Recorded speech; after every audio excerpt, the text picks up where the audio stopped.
नमस्कार दोस्तों, मेरा नाम है शुभम उपाध्याय और आप देख रहे हैं नुक्ता आज चीन। आज बात करते हैं सोनी लिव नाम के OTT प्लेटफॉर्म पर रिलीज हुई भोसले के बारे में। यह धीमी गति का खामोशियों से लबरेज एक उत्कृष्ट सिनेमा है जिसमें तकरीबन मुफ्त में मनोज बाजपेयी के अभिनय की एक और मास्टर क्लास देखने का हमें सौभाग्य मिलता है।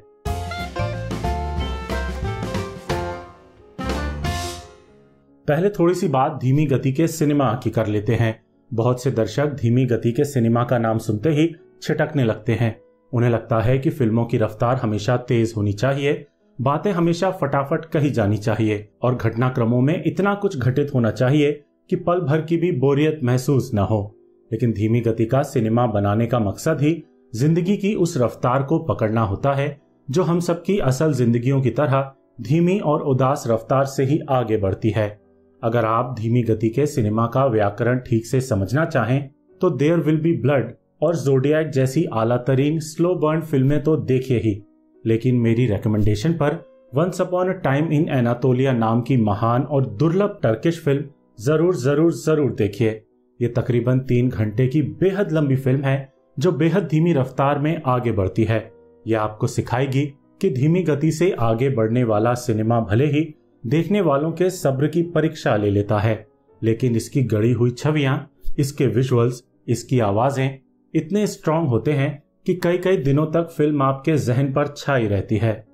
धीमी गति की ऐसी ज्यादातर उत्कृष्ट फिल्में सिनेमा को ऐसे माध्यम के तौर पर इस्तेमाल करती हैं जो कि विजुअली अपनी कहानी कहने पर ज्यादा जोर देता है, ना कि इस विजुअल मीडियम को संवादों की अधिकता के भरोसे छोड़ देता है।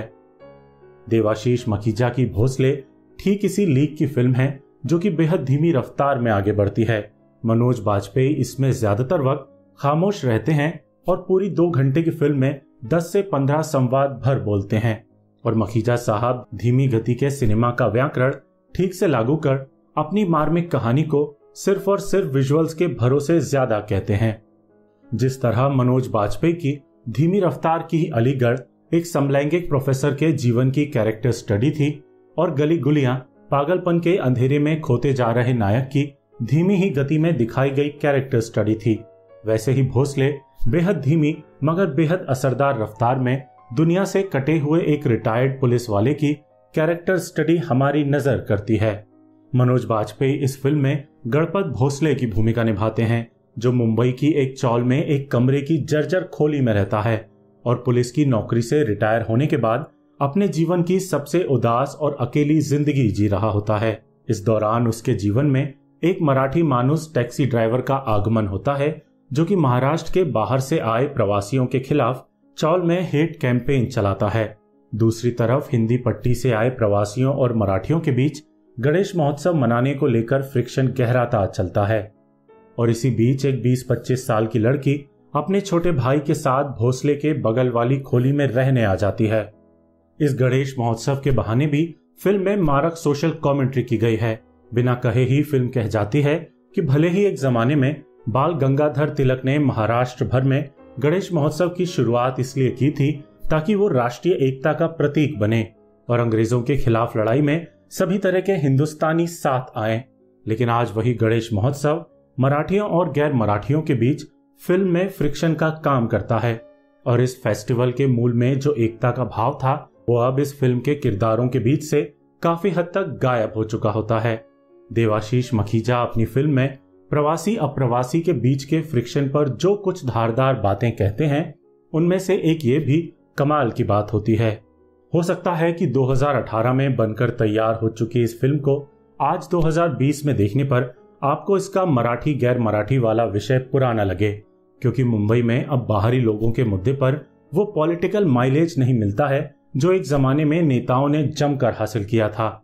लेकिन अगर आप अपने आसपास की दुनिया से वाकिफ हैं तो ये फिल्म आपके लिए आज भी बेहद कंटेम्प्रेरी साबित होगी, क्योंकि आज भी दुनिया के हर कोने में कुछ लोगों का जमघट है जो खुद को दूसरों से श्रेष्ठ समझते हैं और श्रेष्ठता की इस सनक में अपनी अपनी सोसाइटीज का बैलेंस बिगाड़ देते हैं। भोसले सिर्फ अपने नायक की अकेली उदास जिंदगी को उत्कृष्टता से नहीं रचती, बल्कि उन माइग्रेंट्स की कठोर जिंदगी को भी अपने कैमरे में ज़हीनता से कैद करती है जिन्हें राजनीति अपने फायदे के लिए जब तब चाहे इस्तेमाल करती है जब तब चाहे उन पर डंडे पड़वा देती है और जब उनकी जरूरत नहीं होती तो उन्हें हजारों किलोमीटर पैदल चलने के लिए अकेला छोड़ देती है। भोसले एक मिनिमलिस्ट फिल्म भी है, यानी निम्नतम में अधिकतम करने वाली फिल्म, और इसे उसी चश्मे से देखा जाना चाहिए जिससे अलीगढ़ और गली गुलियां जैसी फिल्में देखी जाती हैं, यानी कि ऐसी फिल्म जिसमें तमाम स्कोप होने के बावजूद मुख्य अभिनेता मिनिमलिस्ट एक्टिंग करते हैं, संवाद बेहद सीमित होते हैं और जो होते हैं वो आम बातचीत के लिए ज्यादा उपयोग होते हैं, ना कि धांसू वन लाइनर डायलॉग्स के लिए, और इमोशंस को ऑन योर फेस व्यक्त न करके केवल विजुअल्स के माध्यम से सटल अंदाज में चित्रित किया जाता है। भोसले में एक सीन है जिसमें एक हालिया असफलता से निराश नायक जब पुलिस स्टेशन से बाहर निकलकर सड़क पर आता है और भीड़ के सैलाब में गुम होने लगता है, तो अंदर से उबलने के बावजूद उसके चेहरे पर लंबे वक्त के लिए सिर्फ सपाट कठोरता नजर आती है। और ठीक उसी मिनिमलिस्टिक एक्टिंग से आप समझ जाते हैं कि मनोज बाजपेयी के इस किरदार ने अपने जीवन की सबसे बड़ी उम्मीद को खो दिया है। और जैसा कि हमेशा होता है, इस तरह की मिनिमलिस्ट अप्रोच का कुशल क्रियान्वयन करने के लिए एक उम्दा निर्देशक की जरूरत सबसे ज्यादा होती है। निर्देशक देवाशीष मखीजा ने सिनेमेटोग्राफर जिगमीत वांगचुक के सहयोग से बाकी फिल्म की तरह ही जिस तरह भीड़ वाले इस खास सीन को शूट किया है वो एकदम अद्भुत है। इसे जब आप फिल्म में देखेंगे तो इस निर्देशक के मुरीद जरूर बनेंगे। वैसे भी देवाशीष मखीजा हमेशा से ही एक अलहदा किस्म के निर्देशक रहे हैं, जिनके काम पर शुरुआती वक्त के अनुराग कश्यप का असर साफ नजर आता है। जिस तरह वो मुंबई के अनदेखे हिस्सों को गुरिल्ला स्टाइल में शूट करते हैं और जिस तरह हमारे समाज की हिंसा को एक्सप्लोर करते हैं, वो अनुराग कश्यप के प्योर सिनेमा की सेंसिबिलिटी की याद दिलाता है। भोसले से पहले आई उनकी फीचर फिल्म अज्जी तो हिंदी सिनेमा की सबसे ज्यादा डिस्टर्बिंग फिल्मों में से एक कही जाएगी। ऐसी हार्ड हिटिंग फिल्म हिंदुस्तान जैसे अति संवेदनशील देश में बनाकर उसे नेटफ्लिक्स जैसा मंच मुहैया करवा लेना ही अपने आप में बड़ी हिम्मत की बात है। अज्जी से पहले उनकी एक शॉर्ट फिल्म तांडव भी आई थी, जिसमें मनोज बाजपेयी ने चुप रहने वाले एक ऐसे पुलिस वाले की भूमिका निभाई थी जो घर परिवार, नौकरी और समाज के दबावों के बीच एक दिन ज्वालामुखी की तरह फट पड़ता है। इस 11 मिनट की शॉर्ट फिल्म को आप भोसले के स्पिरिचुअल प्रीक्वल की तरह भी देख सकते हैं। उसमें भी गणेश महोत्सव की गहमा गहमी थी। अभिषेक बनर्जी वहां भी भोसले की तरह प्रवासी ऑटो ड्राइवर बने थे, और सबसे बड़ी बात, तांडव की तरह ही भोसले में भी खामोशियों से लबरेज नायक एक दिन ज्वालामुखी की तरह फट पड़ता है। स्वभाव से भोसले एक बेहद शांत फिल्म है, लेकिन जैसे ज्यादातर सुप्त ज्वालामुखी बिना आगाह किए फटते हैं, इस फिल्म का नायक भोसले भी ऐसा ही सुप्त ज्वालामुखी सिद्ध होता है। फिल्म में मुख्यतः से 3-4 ही किरदार हैं। 20-25 साल की प्रवासी नर्स के रोल में इप्सिता चक्रवर्ती सिंह हैं, जिनके तथा भोसले के बीच एक अबोला रिश्ता पनपता है, और जिन दृश्यों में ये रिश्ता खिलता है वे दृश्य जैसे बंजर जमीन पर फूल की माफिक नजर आते हैं। प्रवासी नर्स के छोटे भाई लालू के रोल में विराट वैभव हैं, जो अनजान दुनिया में पहुंचने पर लगने वाले डर को बेहद शानदार अभिव्यक्ति देकर प्रभावित करते हैं। फिर अभिषेक बनर्जी हैं, जो प्रवासी नौजवान की भूमिका में गैर मराठियों का दर्द आक्रोश के साथ जाहिर करते हैं।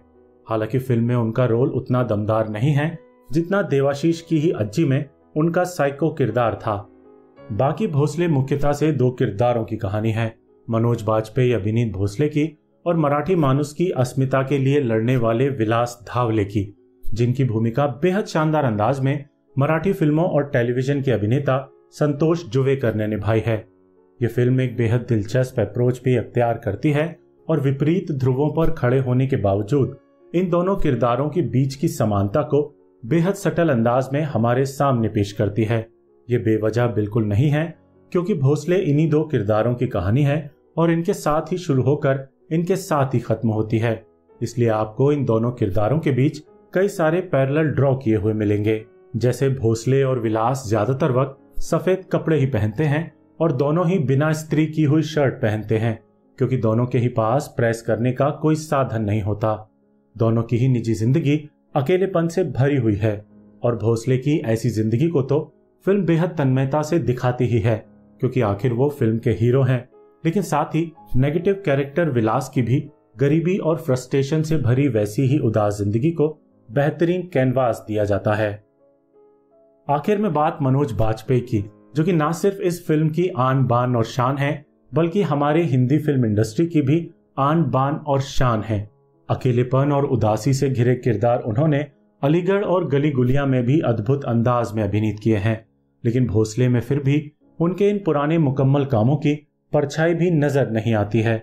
बेहद मिनिमलिस्टिक एक्टिंग करके बिना संवादों की मदद लिए वे मनोज बाजपेयी से गणपत भोसले बनते हैं और शारीरिक और मानसिक रूप से उस किरदार के स्पेस में जैसे अपना घर ही बना लेते हैं। इस तरह की एक्टिंग हिंदी सिनेमा के लिए अभिनय की मास्टर क्लास है, जहां पर बड़े से बड़े नायक और महानायक ओवर द टॉप अभिनय करने के इतने अभ्यस्त हो चुके हैं कि कम करके बहुत ज्यादा कर पाने का हुनर रखते ही नहीं है।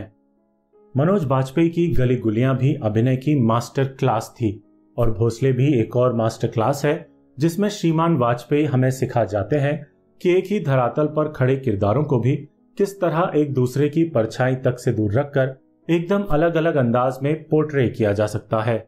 मेरी तरफ से इस प्रयोगधर्मी और अलहदा सिनेमा बनाने का धर्म निभाने वाली भोसले को अभिनय की ऐसी मास्टर क्लास दिखाने के चलते 3.5 जगमगाते स्टार। अकेलेपन और खामोशियों में डूबी भोसले को देखेगा जरूर। ये धीमी गति के उत्कृष्ट सिनेमा को पसंद करने वालों के लिए सच में एक तोहफा है, एक अनुभव है जिसे जीकर देखा जाना ही चाहिए। धन्यवाद।